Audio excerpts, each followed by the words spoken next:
Welcome to the Control the Room podcast, a series devoted to the exploration of meeting culture and uncovering cures to the common meeting. Some meetings have tight control and others are loose. To control the room means achieving outcomes while striking a balance between imposing and removing structure, asserting and distributing power, leaning in and leaning out, all in the service of having a truly magical meeting. Thanks for listening. If you'd like to join us live for a session sometime, you can join our weekly Control the Room Facilitation Lab. It's a free event to meet fellow facilitators and explore new techniques so you can apply the things you learn in the podcast in real time with other facilitators. Sign up today at voltagecontrol.com/facilitation-lab. If you'd like to learn more about my book, Magical Meetings, you can download the Magical Meetings Quick Start Guide, a free PDF reference with some of the most important pieces of advice from the book. Download a copy today at magicalmeetings.com. Today, I'm with Natalie Born, founder and podcast host of Innovation Meets Leadership and the Vice President of Innovation for Territory Global. Welcome to the show, Natalie. Thanks for having me, Doug. It's so great to have you. And as usual, let's get started with how you got your start in innovation and leadership. How did you get into this work? Yeah. So, it's interesting. I grew up in college answering phones in a call center, but I realized I wanted to do more. And so I started working on this international team. We were actually outsourcing at the time. And then a position came available for international product development. And I don't ever recommend anybody doing this, but I walked down to that department and I said, I have no clue if I'm a good fit, but here's my background. Here's what I've worked on. And that was how I got my start in product development. I love product development. I love seeing ideas go from just a thought to a working product. And so that is how I got my start, by literally walking down and saying, would you take a bet on me? I know nothing about technology, IT, or product development, but here we go. Amazing. And so what did you learn in that process of starting to navigate what it means to work in those spaces? Yeah, it's funny. So I don't know why they did this, but the very first project I got put on, and this was at the time I was working for careerbuilder.com. So I got put on this project to go overseas and to help. We were acquiring other job boards overseas. And so literally I had to help them with the integration. So you're on your platform. We have 6 months to move you to our platform, and we have to negotiate along the way. And what I loved about it was literally being able to dig into the code, dig into their technology, and then have this conversation about how do we get your stuff onto our platform, and how do we negotiate things that are on your site that are not on ours. And I think what I learned about myself is I love negotiating. I love looking at a problem and then rolling up our sleeves and trying to figure out, how do we solve this problem together? Because so often the knowledge resides in the room, and it's your job as a facilitator to pull it out of the people and help them be successful. I love all those points. And the thing that first jumped to mind when you were talking about that was that you were basically doing integration work. And integration work is always really fascinating because you're having to delineate between two often disparate systems. Even if Yes. they were built for the same purpose, we could use totally different philosophies. Like this, imagine trying to, a building that was built in Malaysia and trying to fuse that with a building that was built in Appalachia. It's like the architecture might be a little different. Right. Well, and it's funny too, because, it's this person's baby, right? So they built this thing from the ground up. They have, blood, sweat, and tears, labored over this thing for years. We come in and purchase it. And now we're like, you've got 6 months to get on board with the way we're doing it. That's difficult. And it's very emotional. And so you're not only taking them through this, platform journey, but you're also taking them through an emotional journey of how do we get from A to really Z, because to your point, the systems are so different from each other. I love that you ended there with emotional journey, because I wrote down emotional as you were telling that story, and because they have these emotional ties to the system, it's their baby, and change is always emotional. Yeah. It is. It hurts. Change hurts. I don't think we talk about that enough, of how painful change is. Well, it could certainly be. Well, I'd say this. I love this quote. It's, if you think change is painful, you should try not changing. That's real. It's funny. I just wrote this article on change, and one of the things I was talking about in there is how oftentimes, you look at the different change curves that are out there, and oftentimes we're talking about technical changes, but nobody really talks about emotional change. And so when you're going through that change curve, it's really fun to look at how it just dives down, and the person goes from like skepticism to shock to anger to depression. And we don't realize that a lot of times in change, there's this depression dip that people have. And oftentimes we judge people right there when they're depressed, and we think, well, they're not going to take the journey with us. They're not willing to change. But what we don't realize is that if we can help them through that emotional change on the upswing, there's this beautiful thing that they start to do where they start to collaborate and innovate. And then they start to see the change as their own change, and they start to spread the word about that change. And so often we cut people off at that depression point, and we think they're never going to make it to the other side with us. But on the other side, they start to see that change as something that they should push, not something being pushed on them. There's a lot to unpack there. And one little thing I want to pull on is this judgment that you mentioned. And that can be quite profound.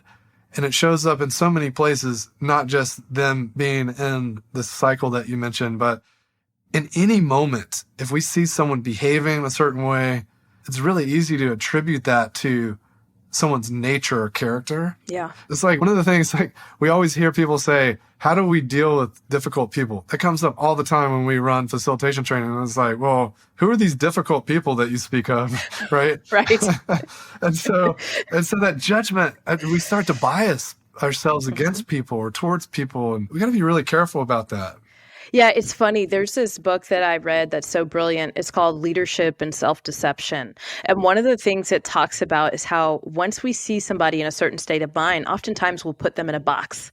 And then we just look for everything to validate that, right? So, okay, I saw Doug that one time, he was having a rough day. So he's just probably a rough personality. And now I'm going to look for everything to validate that. Well, I walked by him the other day and he didn't say hi to me. Or, we were in this meeting and he didn't look over in my direction when he was talking. So it's this idea that sometimes when we take people in a snapshot of this change journey, we can so not only judge them, but we can put them in a box and we can kind of relegate them to unwilling to change. But what we don't realize is that it's actually our job to help manage change, and it's our job to give people a vision that helps them get to the other side of change. So often we just tell people you need to change. We never tell them why, and we don't give them a vision for the future, and we don't ask them to come alongside of us and help build that future together. We oftentimes, change feels like it's happening to me, and change imposed is change opposed. So we're going to oppose anything that's imposed on us. I love that. We often talk about this idea of giving people authorship and giving people a voice. So I hate the word buy-in, because buy-in assumes I'm selling something. I'm imposed, to use your language, I'm imposing it. So people are often just digging their heels. They're like, I don't know about this, Yeah. And so I love that. Yeah, it's so powerful. I think, part of our journey as, we think about the workplace, and the workplace has been for the last several years, and I would argue it's still that way today, kind of this top-down command and control. So top-down command and control, most people, what we're seeing with Great Resignation and all this stuff and Great Rethink is that most people don't want this top-down pressure on them. They want you to hire them because they're an expert at what they do, and then they want you to release them to do their job. And then, I had this beautiful conversation with someone the other day, and they said, look, if what I'm doing is violating the values, then tell me. If what I'm doing is violating our ways of working, then tell me. But if it's not, don't micromanage me. Like, show me where you want me to go, point to true north, and then let me figure out how to get there.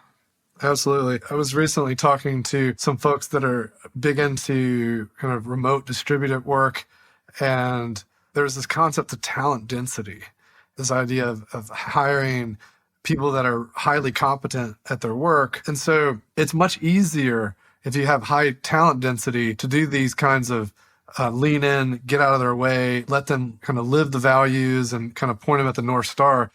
I think it's when we're hiring kind of below capacity or barely at capacity, when there needs to be more coaching, and we have to think about how we support people to get there, because there might be a gap between, there's like a capability gap between being able to go take that hill if we say take that hill.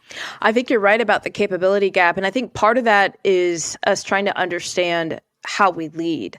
Some of us may think that we lead at a little bit of a higher level, but then when we get people in with that high level of capability, sometimes we actually don't know how to lead those people because it's more of a do what I say, not let me show you where true north is and you head off in that direction. And so that is, I think, where we have this leadership chasm. And so we talk about these people with high capability, but we don't always talk about the chasm of the leaders who need to lead these people with high capability. Because a lot of times you can't box them in, you can't put them in a corner, or they'll leave. Yeah, 100%. It's funny to me. I was like once had an intern. This is like years ago, back in my CTO days. So we share a background in technology.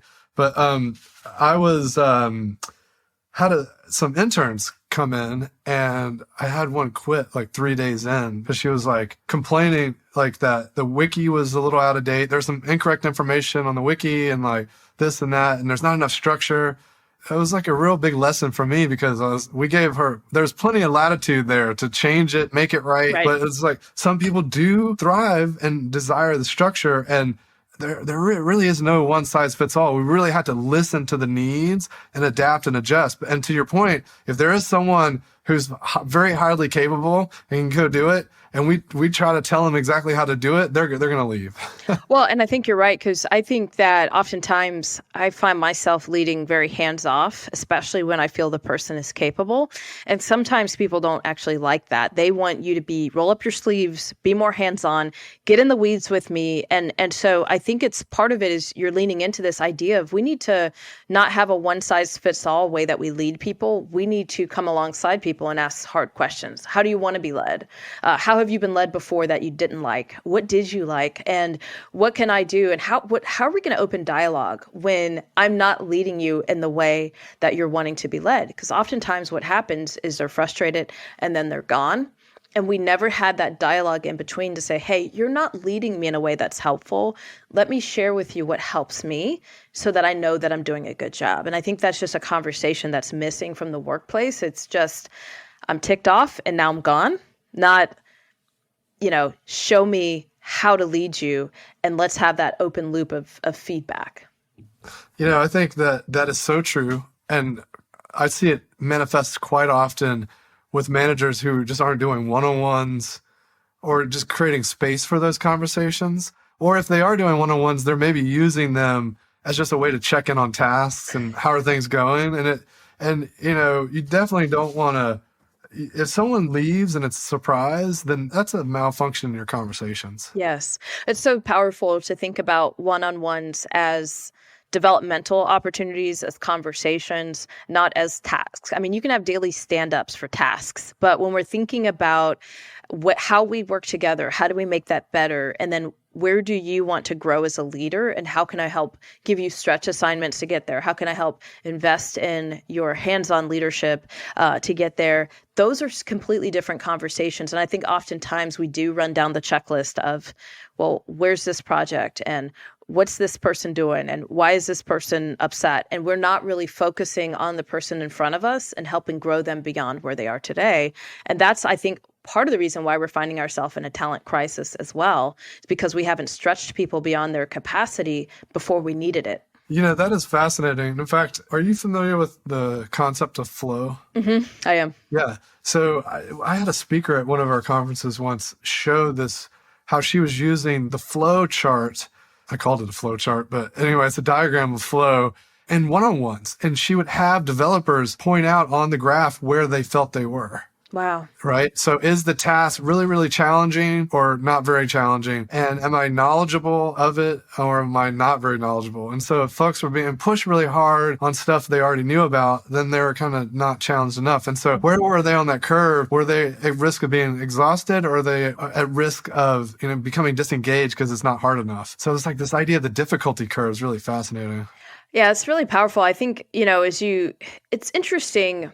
I've kind of been grappling with this whole idea in the workplace of the idea of engagement and how I feel like there's kind of a two-pronged approach to engagement. I think there's the idea of the work you do and loving the work, but then there's a heart engagement that I think people have. And you can tell when people are leaning in to the culture and to the meetings and to the conversation, and you can tell when people are leaning out. And for some reason, there's this cognitive dissonance in the workplace where we're not connecting the two. And so as long as people are delivering work on time, and as long as they're putting forth the air quotes effort, we're not asking about their heart. We're not asking, is your heart connected to this job? And so I just did this massive burnout assessment with a team. And what was surprising was to find out how many people were headed towards burnout. But then if we double click on that, how many people didn't know that they were headed towards burnout? And so there's this idea that we come to work with our bodies, but we don't bring our mind and our heart. And so oftentimes we can be delivering tasks, but if we're never asked to look up and really think about it, we don't understand that, like, hey, I might be doing a great job in these areas, but mental well-being is not in a good place. Emotional well-being is not in a good place.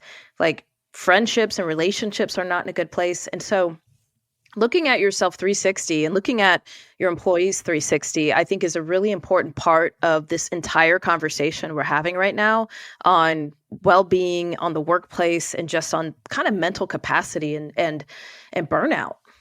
So I'm curious, in this report that you put together, are there conversations around mitigation strategies or things that they might do in response to the learnings, or is it purely an assessment phase right now? Absolutely. So that is phase 2, is to put together some suggestions. And it reminds me, I don't know if you ever remembered Lucy Ball, where she's in the chocolate factory. And I mean, this is something we love as in the tech field to show people all the time when we're just trying to tell people we're overwhelmed. That idea that there's that conveyor belt and she's supposed to like put the chocolate in the box or whatever. And the manager comes in, doesn't really ask many questions, just kind of looks around and is like, okay, yeah, you're doing a good job. And then she's like, speed it up. And then the next thing you know, when she speeds it up, Lucy is in an all-out panic. She's throwing chocolate down her shirt. She's putting it in her hat. She's shoving it in her mouth. And it looks like on the outside looking in, like everything's fine because the air quotes work is getting done, but she's in a full panic and there's no way that she can sustain the pace. And so part of what the conversation then becomes is, how do we pace and sequence work in a way that's effective?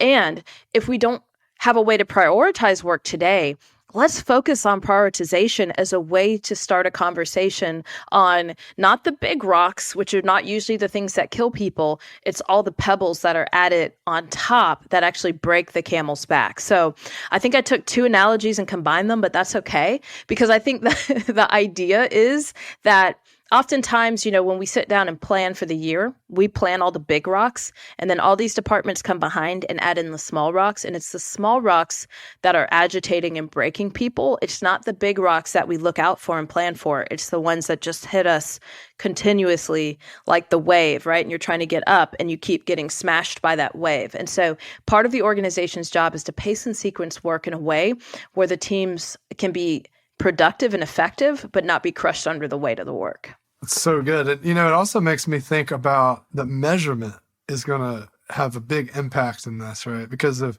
like the chocolate factory analogy, right? If all they're measuring is the speed at which that thing's set, they're not even measuring how many got in the actual box, maybe. I don't know, maybe not, maybe. Are they measuring her heart rate? Are they measuring like her happiness at the end of the day? I don't know. There's probably ways that you can think about extending the things that you pay attention to. When companies talk about being data-driven, and I think that we can get ourselves in trouble if our KPIs are set so that they push us in places that we don't, what are the consequences of some of these measurements?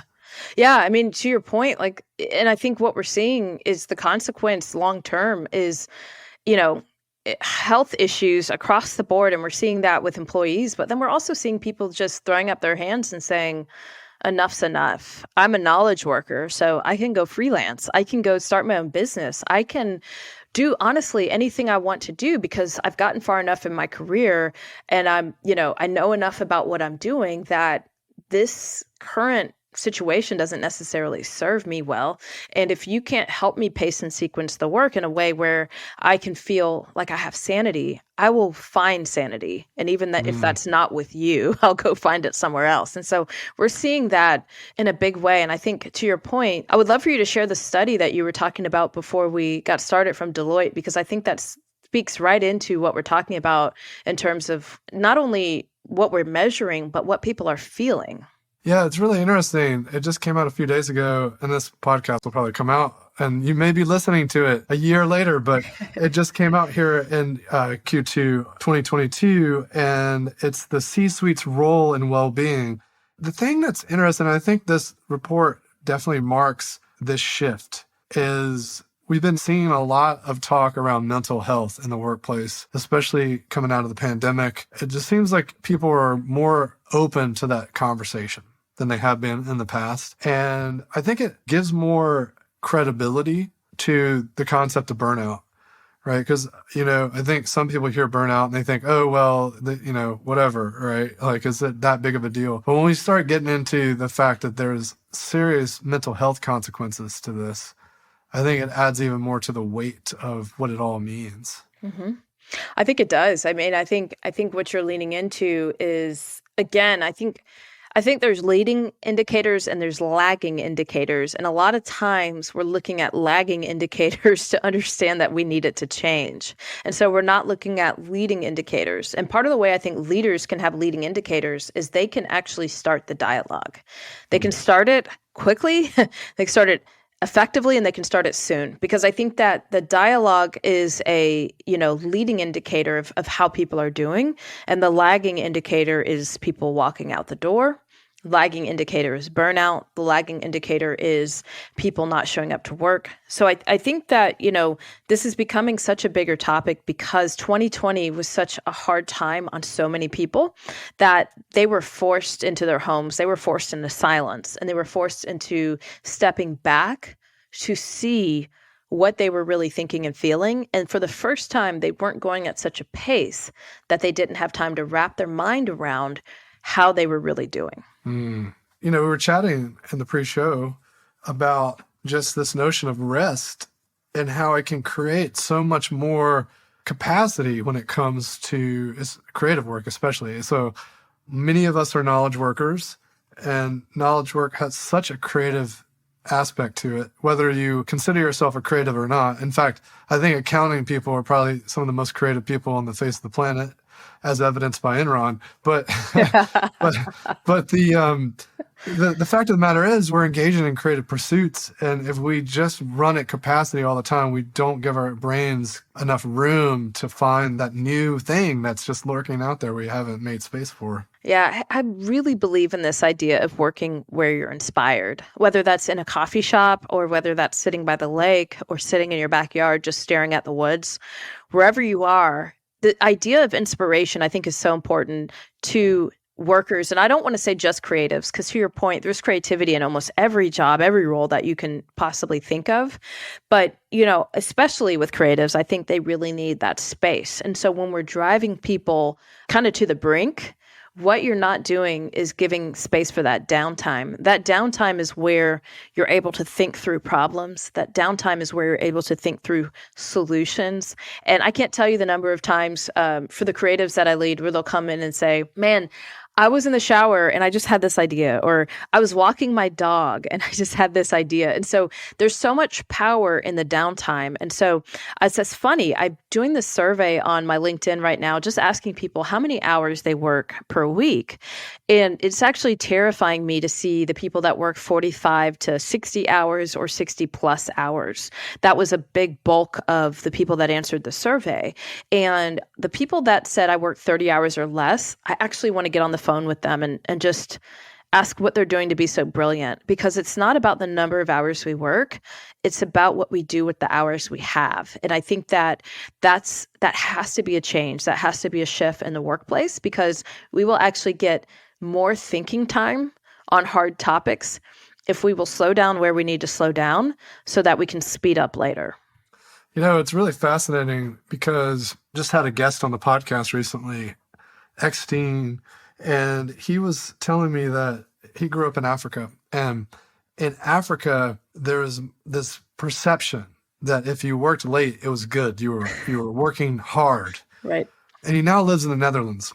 And he said in the Netherlands, there's much more of a feeling that if you're working late, something's wrong. Yes. It's an indicator that either he had like 3 different things, but it was really fascinating to me because they were treating it as a signal of something that needed to be fixed. Like, oh, we need to train you on time management, or we need to train you on the skills, or maybe there's too much work, so we need to hire more people. And so the thing is like, I'm a firm believer, especially in small companies. Bigger companies should really have no excuse because they're big enough to like distribute the work. But smaller companies will definitely go through patches where it's like, oh, we're growing, we got busy.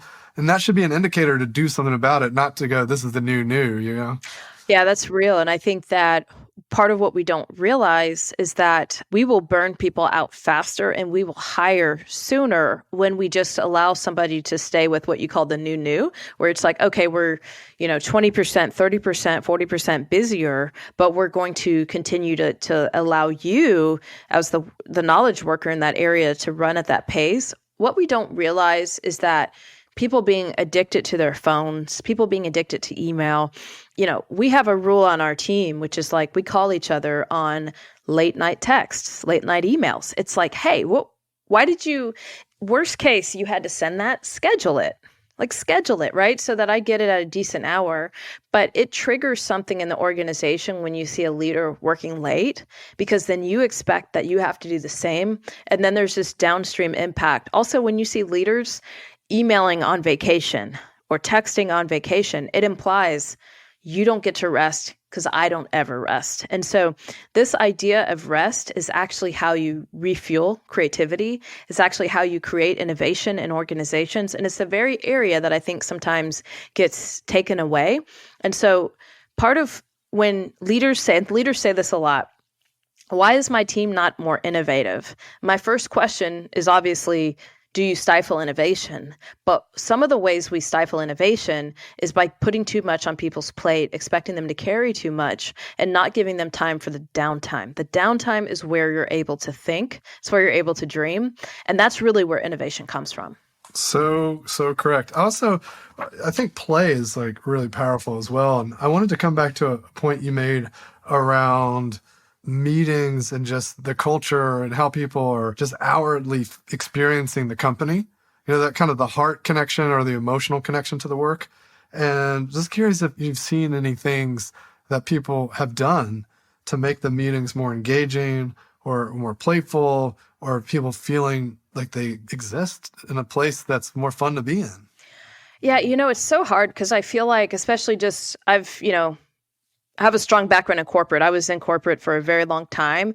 And a lot of what happens in meetings is a lot of posturing, right? It's I need to get my idea across. This person's going to try to get their idea in. I need to beat them to the punch. I need to figure out how to position myself in a way. And so there's all this posturing and positioning. And so part of, I think, what makes a meeting so much more effective is having psychological safety, right? It's that Google study that we've all read that talks about how psychological safety is critical. But part of the way I think we establish that is ground rules. And so when we move an organization to lobbying for their own ideas, to learning how to effectively collaborate together, we know that we're going to put all of our ideas in a bucket. And then the idea that I might get to work on is not going to be my own.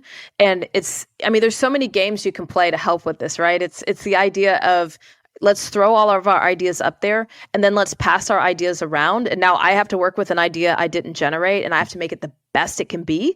And then we're going to pass that down the line and we're going to keep passing that idea until the one I gave is no longer recognizable. And I feel like that type of play and work, we don't create space and time for. And so that type of play is very powerful because what it does is it says you may have come in with an agenda, but there's no way you're going to get to leave with that agenda. You have to leave with the mutual agenda of the room, not your own personal preference and what you're trying to push. And so the more we can get people to get their ideas up somewhere visually and out, and then pass those ideas around for others to work on them, the more effective we can be. There's something I like to do with teams where we'll come in and generate ideas and then we'll break off into groups and really work on those ideas and then come back together, switch it, and then go away again, come back. And so the refinement that it takes to work on someone else's idea, it also requires humility. And I think that we could use a lot more of that in corporate spaces. It's so good. And I couldn't agree more. Just the democratizing and really including everyone. And then also the cross-pollination. Like, we can't really get integration if we're not having people work on their ability to consume someone else's idea, add to it, and then, and to your point, have that humility to pursue something that's not their baby. Right. Yeah. I mean, and that psychological safety is a big deal. It's fun. I love the framework of open, explore, close, right? If you love game storming, you'll find it in there. It's something that a lot of facilitators use, but it's that idea that when I'm opening, we're not killing ideas, right? So when we're generating ideas and putting them on the board, often sometimes think about ideas like a thought worm. Like, until you just get it out, even if it's a bad idea, sometimes you can't move on to the next idea.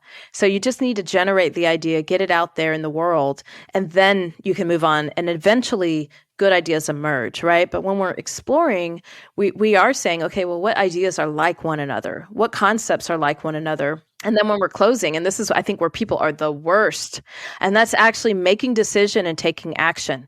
There's nothing more frustrating, and I know you know this because you've written a book on meetings. There's nothing more frustrating than leaving a meeting and there were no decisions made. So I literally came to this meeting. We talked a lot. Who knows who said what, because no one captured it. And then we leave and no decision is made. And that's why meetings, I believe, are so bad, is because we don't open, explore, and then close properly. And that closing gives us a finality when we leave to know, thank you for not wasting my time. We just made a decision.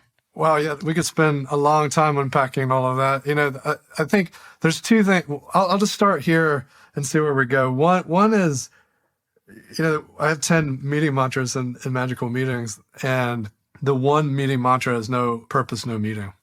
A lot of people will say no agenda, no attenda kind of thing, but I think the purpose is more critical. And to your point, I loved how you used a different definition of agenda while talking about meetings, which is like people are coming with this like motive. Yes. And often our agenda, when people make agendas, they have motives baked into them that are like not necessarily, and I don't think a motive is kind of a tactical manifestation of the purpose, right? It's not really the overarching purpose. And if we really get clear on the overarching purpose and we share it and we set that expectation and an intention, then people show up understanding what we plan on happening. And then they're not discouraged. They don't find it frustrating, even if we didn't make a decision. Because maybe the purpose of the meeting wasn't to make a decision. Maybe it was to like explore options and to integrate our thinking. And then we're going to then walk away from that, come back later for the decision. Or maybe I'm collecting information, I'm going to make the decision. But the problem is when we don't communicate that ahead of time, that's when people are disgruntled because they're like, wait a second, nothing happened. Yes. Yeah. Beginning with the end in mind. So you're right. It's almost to say at the top today, I just want to explore ideas with you. I just need to know what I don't know. I need as much information as possible to make the decision. But you're right. Oftentimes people just do the thing and then it's over and there's no finality to what happens next. And that frustrates people because people need to know that somewhere there's a start and an end, even if they're not a part of the end. And so even the idea of bringing different groups of people together, typically when I'm opening on an idea, you can't have your no people in the room, or your no people have to be very focused. You have to tell them you're not allowed to yell out that it's a bad idea because we're not to that part just yet. And so sometimes when you might have different people in the room for each one of those things, right? There are some people that are phenomenal at generating ideas. There are other people that are phenomenal at exploring ideas. And there's other people that are so good at being decisive and helping us point towards what the true north is on all the decisions that are on the board. And so even leveraging people based on their personality and based on their tendencies is a really important part of facilitating meetings so that, you don't get all the operators that are in the room that are like, that's a dumb idea, that'll never work. And you're like, well, hold on, we're not there yet. Because oftentimes, it starts out as a dumb idea and you find that you're onto something brilliant, but it's that in between, that messy middle that most people are very uncomfortable with. And so that's part of the reason why I love innovation so much is the messy middle. It's taking chaos and then eventually making sense of it and saying, I know this didn't make sense, 3, 4, 5 weeks ago, but I think we're onto something. Yeah. I first learned about open, explore, close from Kaner. And Kaner talks about the explore being the grown zone, right? Because no one loves it. Yeah. But to your point, whenever we're talking in this innovation space or training facilitators, people that are like interested in facilitation and drawn to it generally love opening, right? Yes. And it's really important for them to understand that there are going to be some people that don't enjoy opening. Yes. Because they're, like, to your point, they're operators. I mean, to use the stereotypes, right? They're the operators. They're the engineers that got taught their whole life how to keep the bridge up. And meanwhile, all these ideas that are floating around, they're running a tally in their head about how much it all costs, and it's freaking them out, But it's helpful for them to be there because they can hear the formative origins where all this came from, and it can help them think about how it all fits together.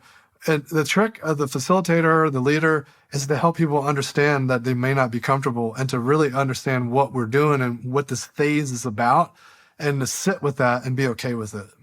It's a beautiful thing. I think part of what we forget, unless you facilitate for a living, if you're just facilitating a meeting, part of what we forget is how important ground rules are to a meeting. So often we just jump into the meeting and then we're frustrated. And those are probably the people you talked about earlier, like the bad people. We're frustrated because people don't do what we want or need them to do in a meeting. And so part of our job as a facilitator, whether you do it for a living or you're just doing it for a meeting, is to actually set the expectation at the top. One of the things I love to talk about that frustrates me in meetings is I always say, hey, today we're going to have one conversation at a time. That means that you don't lean over and chat with Sally in the middle of us trying to come up with this idea, or you don't start 3 sidebar conversations while we're trying to do this, because what's going to happen is 5 minutes later, you're going to ask the question we already answered. And so that's where I think it's really important to set ground rules to help people understand that, hey, if you have a comment, let's raise it to the group. Don't raise it to one person. That way, everybody gets to benefit from whatever's running through your mind. And so these ground rules to start meetings become so critical to help people understand how to navigate the meeting.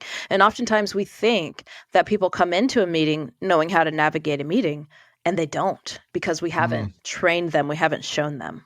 I love that. The ground rules, the modeling, just helping people even understand kind of the point of view. It's so important. Yeah.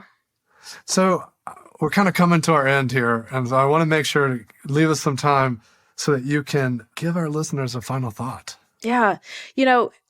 I started this movement a couple years ago with this group of people called Work Forward, and it was the idea that we believed work could be better. Like, we believe that the way we're doing work is not how it should be done. And so it's not a company, it's a group of people that gather and talk about how work can be better. And the underlying principle is that when you create a culture, when you create a safe working space, an environment for people, they're able to show up and bring their best. So even as a leader, I think we can take work forward type principles into anything we do, which is, how do we want to lead? How would we want to show up? And then 360, right? We need to have this feedback loop where we're talking to our customers, where we're talking to our employees, and we're helping them lean into, what is the culture today? Is there cognitive dissonance in the culture? So is there what I think it is versus what is actually happening? As a leader, we have to be super open to feedback and super open to change. That's such an important part of the journey of leadership and of even running great meetings, is being open to feedback, always asking, what can I do better? And how can I help you along the journey? Awesome. It was such a pleasure chatting with you today, Natalie. Appreciate you coming on the show, and hopefully we get to talk again sometime soon. Absolutely. Thanks for joining me for another episode of Control the Room. Don't forget to subscribe to receive updates when new episodes are released. If you want to know more, head over to our blog where I post weekly articles and resources about radical inclusion, team health, and working better. VoltageControl.com.